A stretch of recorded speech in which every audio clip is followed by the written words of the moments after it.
Goeienaand almal, hartlik welkom.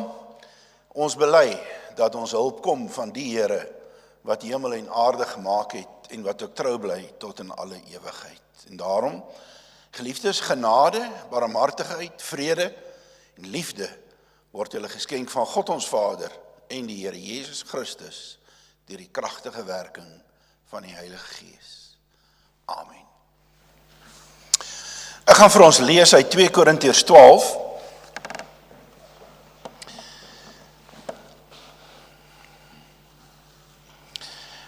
Vanaf vers 1.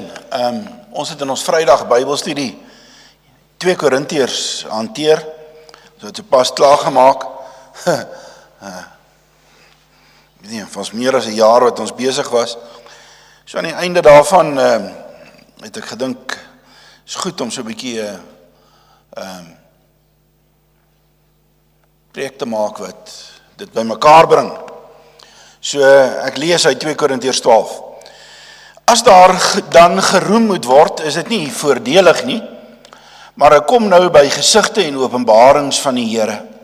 Ek weet van 'n man in Christus, wat 14 jaar gelede tot in die 3de hemel weggeruk is. Of dit in die liggaam of buite die liggaam is, weet ek nie. God weet dit. Ek weet ook van so 'n man, of dit met die liggaam of sonder die liggaam is, weet ek nie, God weet dit, dat hy weggeruk is tot in die paradys en onuitspreekbare woorde gehoor het, wat 'n mens nie mag noem nie. Op so iemand sal ek my beroem, maar op myself sal ek my nie beroem nie, behalwe oor my swakhede. As ek my wel daarop wil beroem, sal ek nie dwaas wees nie, want ek sal die waarheid praat, maar ek weerhou my daarvan, sodat niemand meer aan my sal toedig, as wat hy van my sien, of by my hoor nie, selfs met inagneming van die buitengewone aard van my openbarings. Daarom, om te keer dat ek opgeblazen word, sodat ek nie hoogmoedig mag word nie, is daar vir my 'n doring in die vlees gegee, 'n engel van Satan, om my met die vuist te slaan. Hieroor het ek die Here 3 maal gesmeek, dat het van my moet wyk. Maar hy het my gesê, my genade is vir jou genoeg, want my krag word in swakheid volbring. Daarom sal ek my baie liewer op my swakhede beroem, sodat Christus se krag my kan beskut. Terwille van Christus verheug ek my in swakhede, beledigings, ontberings, vervolgings, benoudhede, want wanneer ek swak is, juist dan is ek sterk. Ek het nou soos 'n dwaas opgetree. Julle het my daartoe gedwing, want ek moes eintlik deur julle aanbeveel gewees het, omdat ek geensins agteruit staan by daardie sogenaamde superapostels nie, al is ek ook niks. Dit wat 'n apostel kenmerk, is inderdaad by julle verrig, met alle volharding, met tekens en wonders en kragtige dade.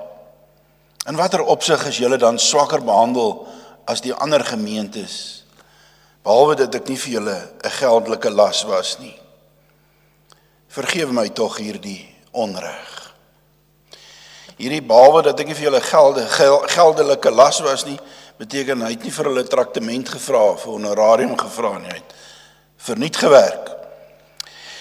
So in vers 6, as ek my daarop wil beroem, sal ek dwaas wees nie, en vers 7, met inagneming van die buitengewone aard van my openbarings, en dan veral daarom om te keer dat ek opgeblazen word, sodat ek nie hoogmoedig word nie, is vir my daar vir my 'n doring in die vlees gegee, 'n engel van Satan, 'n boodskapper van Satan, om my met die vuist te slaan.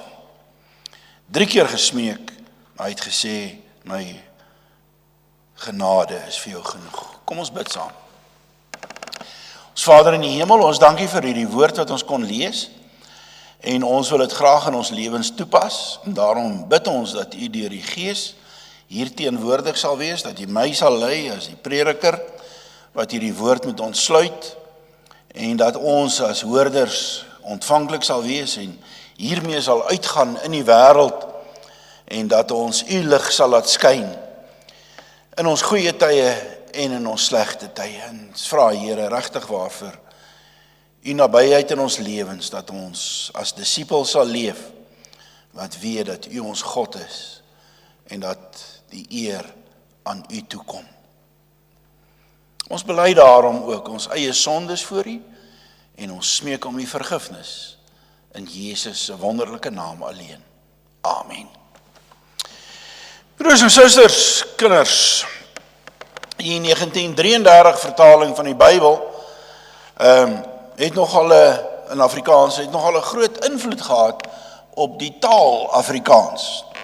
Daar was goeders wat vertaal was en van daardie maniere waarop die goeders vertaal is, het gemaak dat daar uitdrukkings en segswyses was wat oorgespoel het na die taal gebruik. En een van daai dinge is 'n doring in die vlees.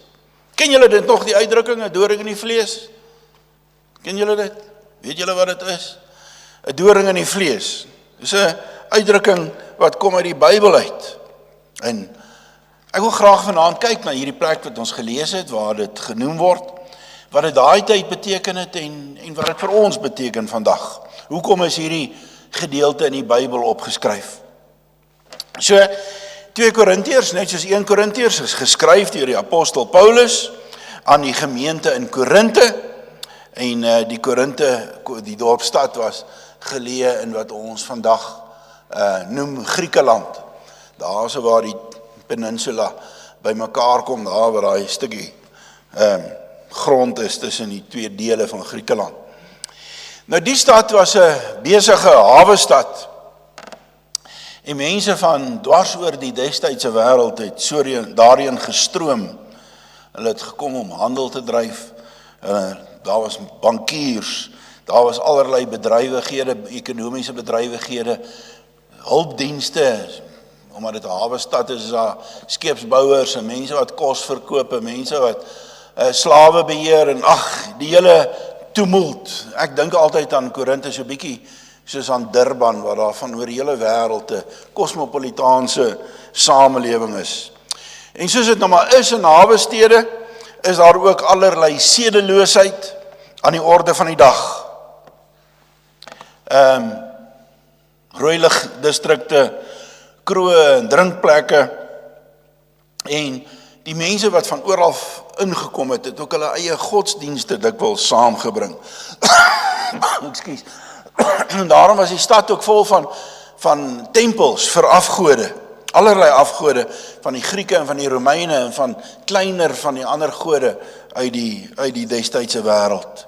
En al die praktyke wat daarmee gepaard gegaan het, van tempelprostitusie en die offers aan die gode en allerlei onsedelikhede eintlik.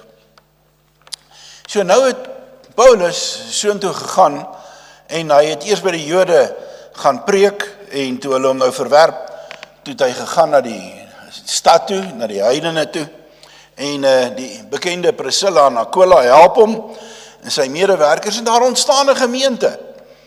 'n Wonderwerk van die Here in daardie stad, dat daar 'n gemeente kan ontstaan. Hy het so 18 maande daar gewerk, jy kan gaan lees in Handelinge 18, en toe het van die Jode allerlei klagte teen hom ingebring, Joodse teenstanders en hulle het hom, hy moes vlug uit die stad uit. Hy is van daar af min of meer Efese toe, en hy was nie lank daar nie, toe daar mense kon kuier, en ons lees daarvan in 1 Korintiërs 1 vers 11, die huisgenote van Chloe. So Chloe was 'n vrou wat in Korinte gewoon het, gewerk het, en van haar mense, haar huisgesin of familie of wie ook al, het in Efese gaan kuier, en hulle het vir Paulus kom sê, jong, vandat jy weg is uit Korinte, het die dinge verkeerd geloop. Dinge in Korinte gaan suid. Dit is horribaal eintlik, sê hulle vir hom. En daarna het Paulus 2 briewe geskryf aan die gemeente, waarin hy praat oor al hierdie goeters. Ons ken die tweede een wat hy geskryf het, is 1 Korintiërs. Maar omdat hy hierdie briewe skryf en die sake aanspreek, en nie skaam is om daaroor te praat nie, staan daar spanning tussen Paulus en 'n groot deelte of die hele gemeente. Hy skryf 'n 3de brief aan hulle wat verlore geraak het, ons ken dit nie meer nie. En nou skryf hy sy 4de brief, dis wat ons ken as 2 Korintiërs. In hierdie brief sê hy dat hy baie graag die gemeente sou wou kom besoek het, maar dat sy planne nie gerealiseer het nie. En Hy wou ook maar so 'n bietjie tyd gee dat die gemoedere kalm word in die gemeente en dat hulle kans kry om die sake wat hy aangespreek het reg te stel. So, as ons net vir 'n oomblik so 'n bietjie kan stil staan, van die dinge wat verkeerd gegaan het in daai gemeente, kry ons uit 1 Korintiërs. Dit is eintlik waaroor die hele 1 Korintiërs gaan. So wat was daar alles fout in daai gemeente? Daar was partyskappe, klieks. Mense wat gesê het, ons is saam, ons is saam, ons is saam, ons is saam. Ons hou mekaar warm. En party van hulle het gesê, ja, ons is vir Paulus, en ander ons is vir Petrus of Sefas, en ander het gesê, nee, ons glo, Apollos is ons leier. Ander het nog gesê, nee, ons is vir Christus. Ons is net vir Christus, ons het nie menslike leiers nie. So, en dan was daar 'n geweldige onsedelikheid in die gemeente aan die gang. Soos die onsedelikheid in die stad daar was, so het hierdie onsedelikheid ingekom in die gemeente, en die mense in die gemeente het nie anders gelyk in hulle sedelike lewe as die mense daar buite nie. Verskriklike dinge wat hulle aangevang het, tempelprostitusie en wat ook al. En sê Paulus, hulle het vir hom kon vertel, as 'n man wat sy vrou gelos het en by sy skoonma ingetrek het, nie om te loseer nie, maar om ander dinge te doen. En julle doen niks aan die man nie, sê hy. Julle moet hom aan die Satan oorgee.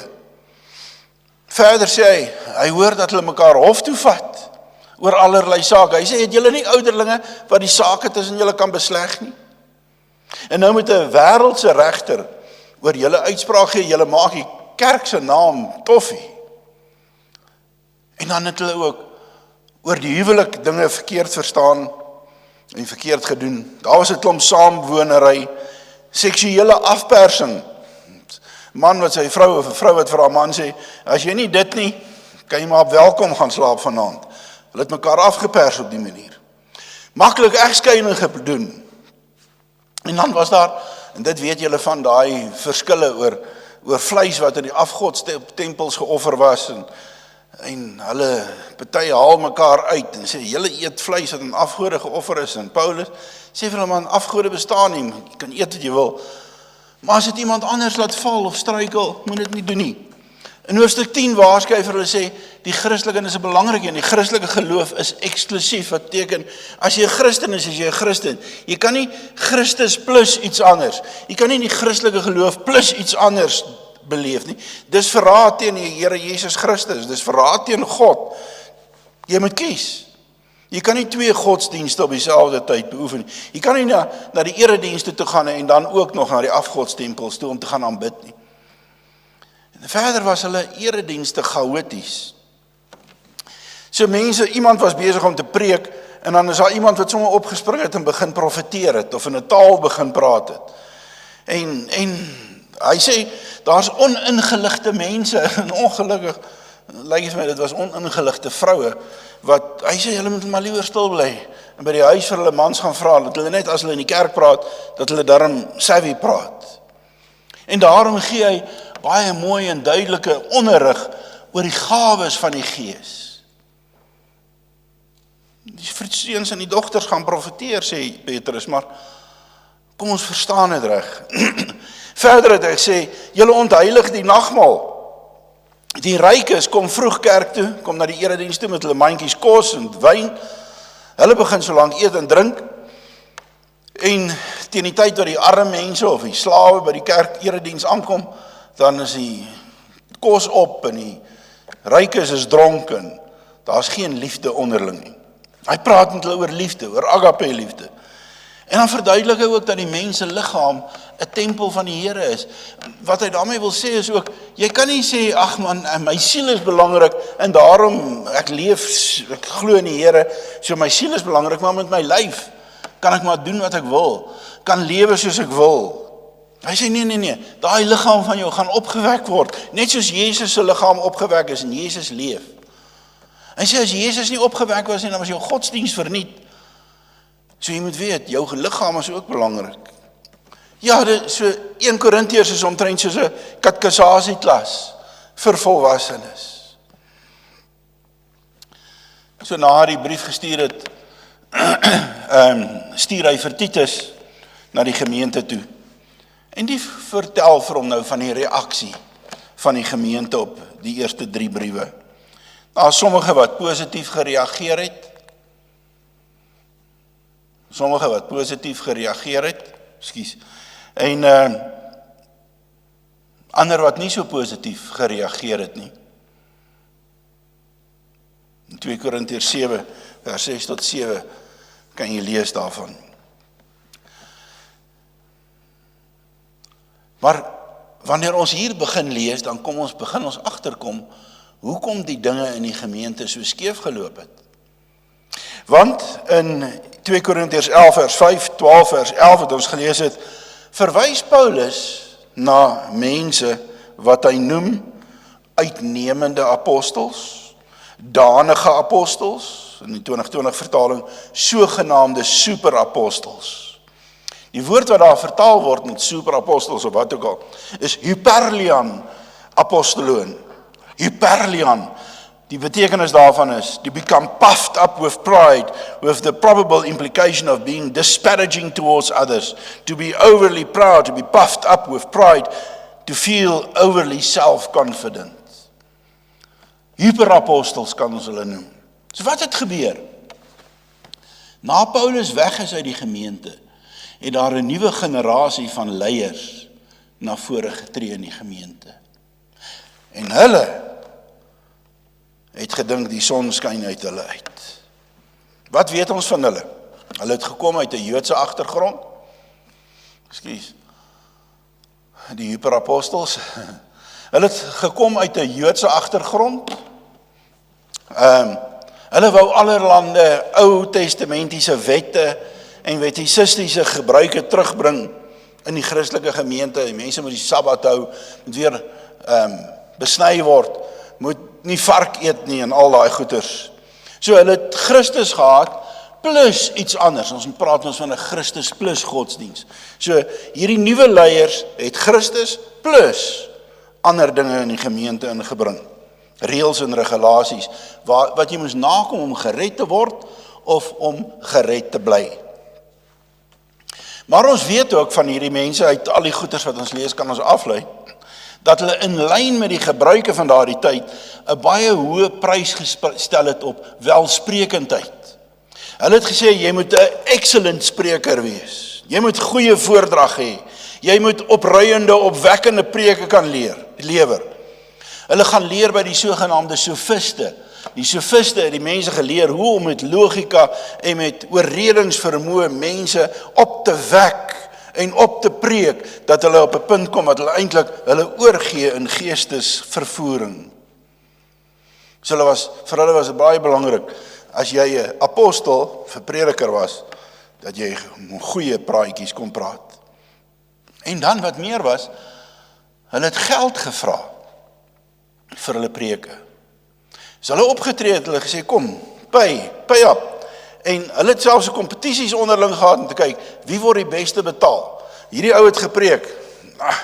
Kom ons kyk, hoeveel, soos die straatartieste, nee, kyk hoeveel kry jy? Kom ons kyk, hoeveel kry jy? So, geld was vir hulle belangrik, en hulle het ook so aangetrek, hulle was so geklee met die beste klere, en net super. En dan weet ons ook, hulle was charismaties, wat beteken dat hulle geglo het in visioene, in profesieë, en genesings. So hierdie mense was in hulle eie oë regtig waar eerste klas Christene. Hulle was die room van die room. Hulle was 'n gawe van die Here aan die gemeente, het hulle in hulle eie gemoed gedink.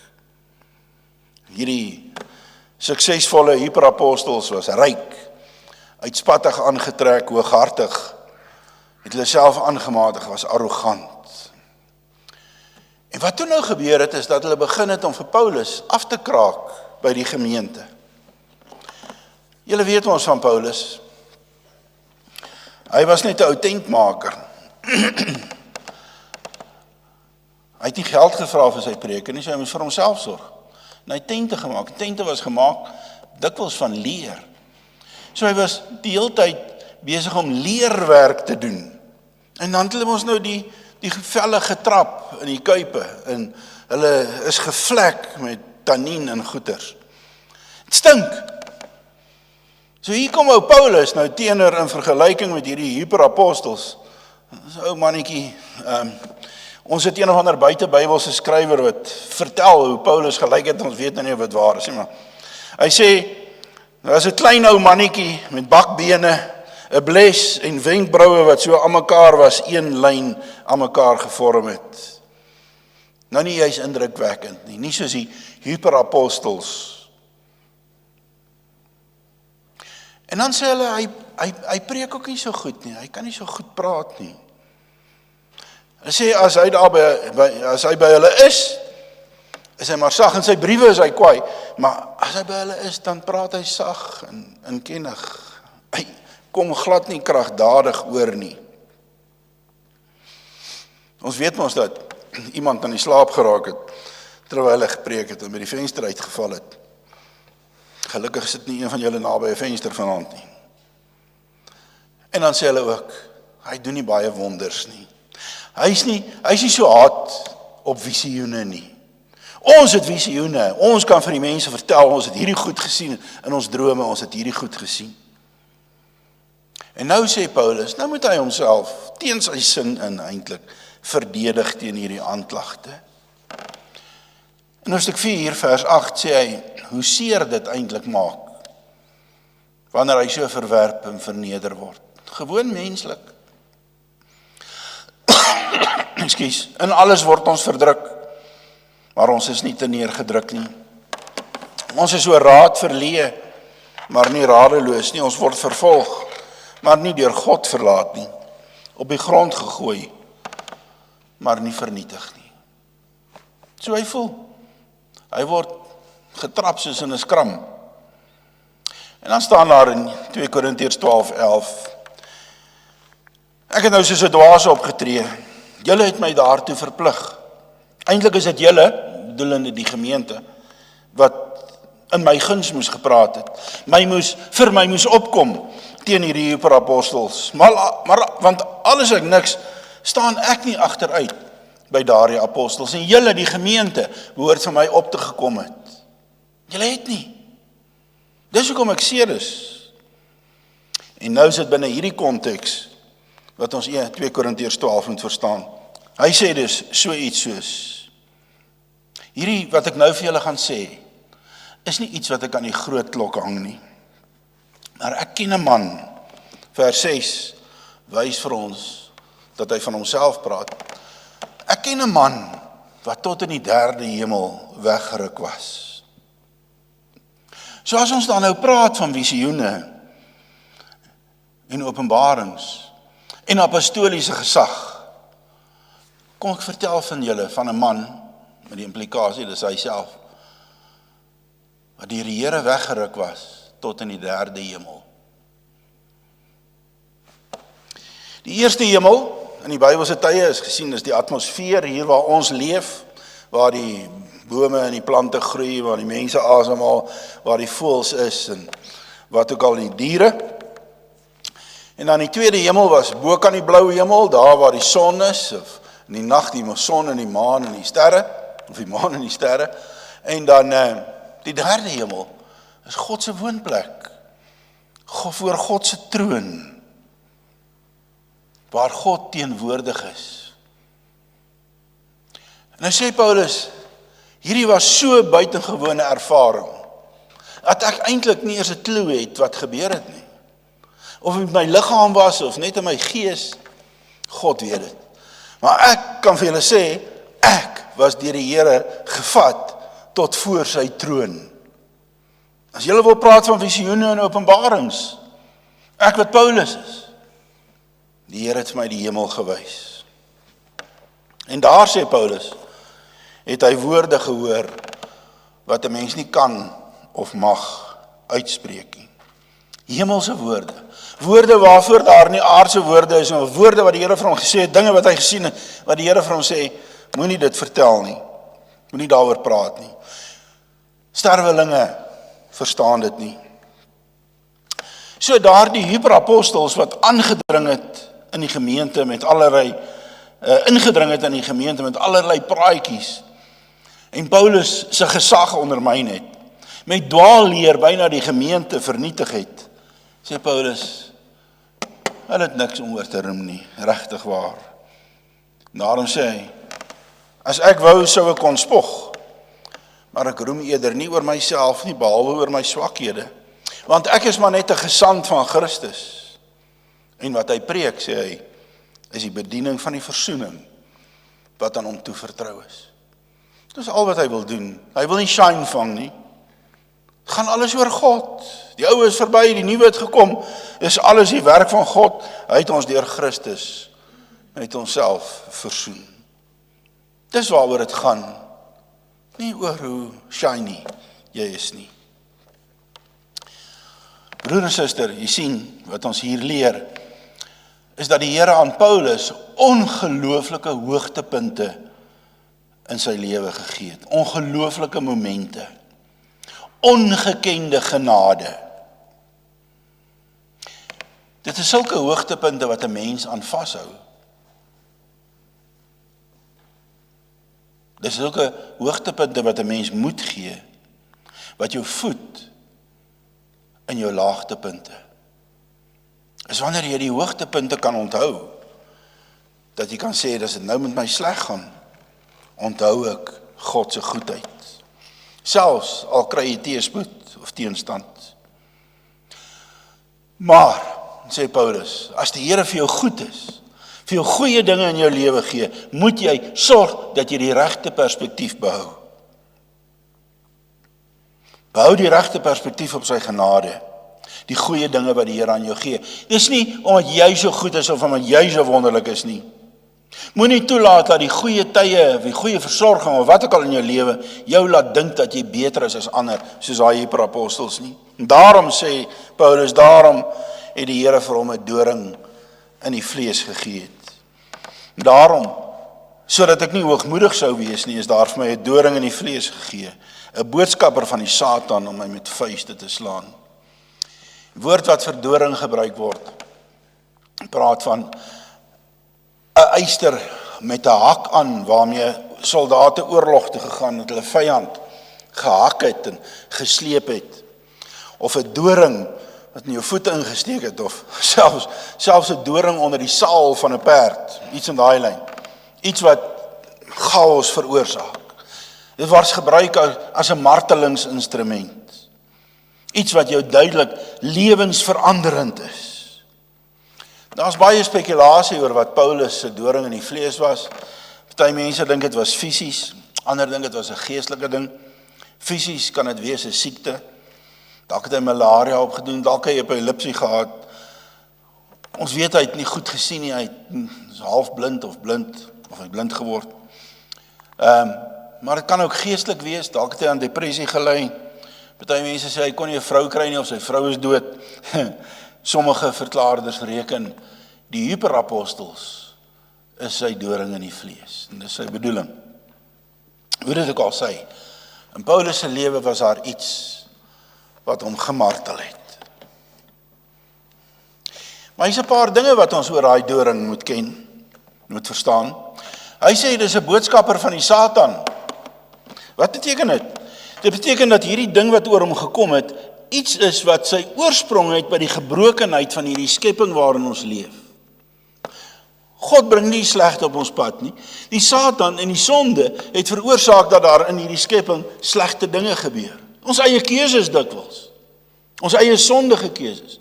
Maar daar's dinge in die lewe wat uit die Satan sy oorvloed, uit die leuen van die Satan sy oorsprong het.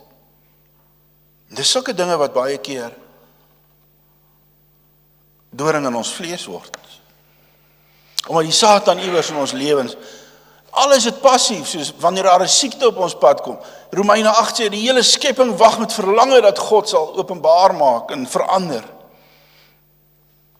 Maar dan staan daar, dit is aan hom gegee, wat impliseer dat dit nie buite God se beheer is nie. Selfs wanneer dit gebeur, dan is die Here nog steeds in beheer van sy lewe. Die Here laat dit toe met 'n doel, sodat hy nie hoogmoedig word nie, sodat hy op die Here alleen bly vertrou. En dan sê hy verder, dat hy die Here 3 keer gebid het om dit vir hom weg te neem. En 3 keer bid beteken nie so, jy het in die bed gelê en gesê, ek kry myself so jammer, vat hierdie ding van my weg. Hierdie 3 keer bedoel selfs 3 seisoene van gebed. Nie skietgebedjies nie, maar bid, smeek, wag vir 'n antwoord. Nee, weer, bid, smeek, wag, nee. Die 3de keer, en as dit die 3de keer gebeur, dan sê Paulus, nou ja, nou weet jy die Here sê nee. Nou sê jy, weet jy die Here sê nee. En dan sê hy, is die Here se antwoord om wanneer hy nee sê, my genade is vir jou genoeg. Wat 2 dinge impliseer. Die Here neem nie Paulus se doring weg nie. Dink nou 'n bietjie aan hierdie predikers wat sê, ek beveel in die naam van die Here Jesus, daar gat hierdie siekte of wat ook al.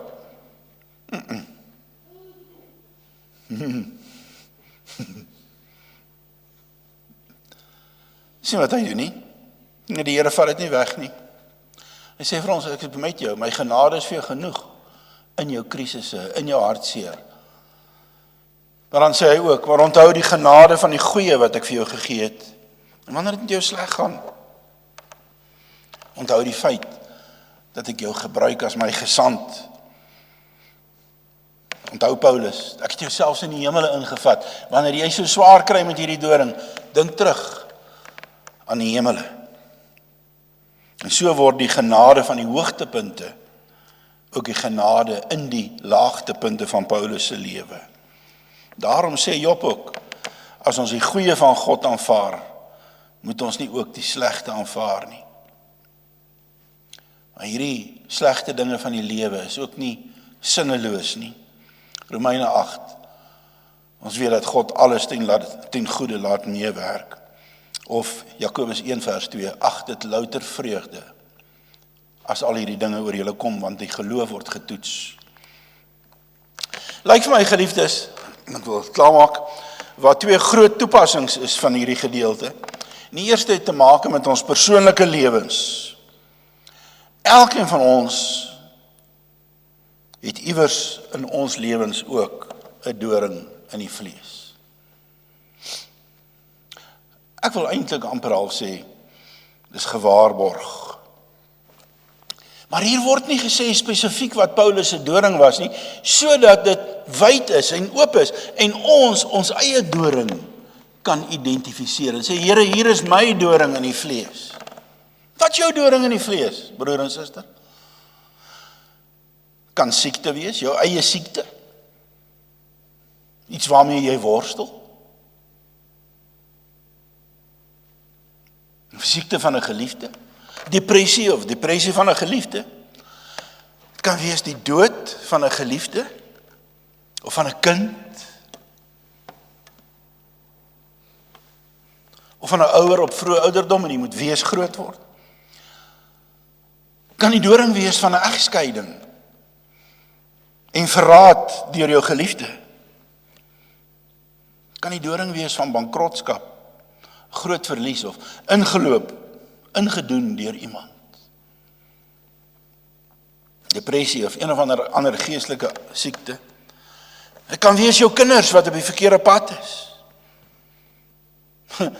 Ek sien selfs ons kinders wat oor see gaan woon, is vir sommige van ons 'n doring in die vlees. Ons kan nie daaroor kom nie. Of wanneer ons nie in die samelewing so lekker aanvaar word nie. Mense bietjie nie so baie van ons hou nie. Dit word 'n doring in die vlees, want ons wil so graag hê mense moet van ons hou. En so sal ons kan aangaan. Ons almal worstel op een of ander manier. Maar dit is juist dan, broer en suster, wat die Here vir jou sê, vir my sê, my genade is vir jou genoeg. As ek dit nie wegvat nie, my genade is vir jou genoeg. En daarom, in hierdie goeders, vertrou op hom. Loop hierdie pad saam met hom. Weet dat jy selfs in jou hartseer versterk word in jou geloof en geleer word om op die Here alleen te vertrou. Dit my so 'n bietjie laat dink aan wat daar geskryf staan in 1 Korintiërs 3 vers 15. Ken julle dit? so 'n bietjie anders, hy sê wanneer die wederkoms plaasvind, sal almal se werke getoets word. As iemand se werk verbrand, sal hy nie beloon word nie. Tog sal hy self gered word, maar soos iemand wat uit die vuur geruk is. En ek dink dis baie keer hoe ons voel. Wanneer hierdie dorings in die vlees ons aanval, wanneer ons swaar kry, dan voel ek soos 'n stuk hout wat in die vuur lê en brand. Maar die Here sê vir ons, ek sal jou altyd daar uitruk. Sal jou altyd vashou. So as ons deur die meule van die lewe gaan, voel vir ons of ons 'n stuk hout is wat in die vuur brand, dan is die Here se belofte altyd dat hy met ons is, ook in daardie tyd. En dan, wat jou sal sterk maak in daardie tye, is juis om terug te dink en te onthou van God se genade op ander tye in jou lewe. En veral die dag toe jy God leer ken het as jou Here deur Jesus Christus. Toe die Heilige Gees jou gebring het tot geloof. In Romeine 8 staan daar, ons is meer as oorwinnaars. Weet julle wat? Die woord wat daar gebruik word, ons is hyper oorwinnaars. So anders as die hyperapostels, is ons hyper oorwinnaars. Die tweede toepassing het wel te maak met die hyperapostels, wat vals leraars was, en hulle die gemeente gelei na ou wettiesistiese godsdienst toe, Christus plus geloof. Hulle die vryheid en die blydskap in Christus weggeneem, met 'n klomp reëls en regulasies. En wat nog meer is eintlik, hulle toegelaat so half ironies, teen die Christelike kern in, het hulle toegelaat dat die wêreldse omstandighede in die kerk geduld word.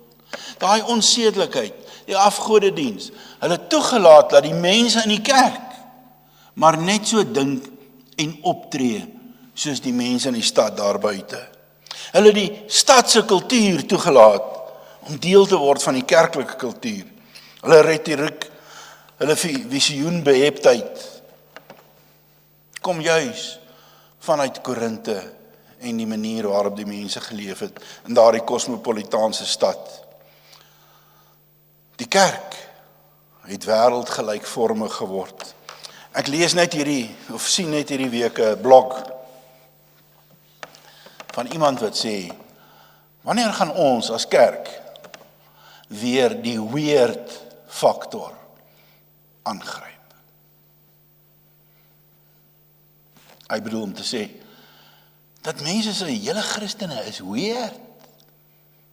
Wanneer ons wil wraak neem, dan sê julle nee, kom ons vergewe. Wanneer mense wil veroordeel, dan sê ons nee, kom ons vergewe.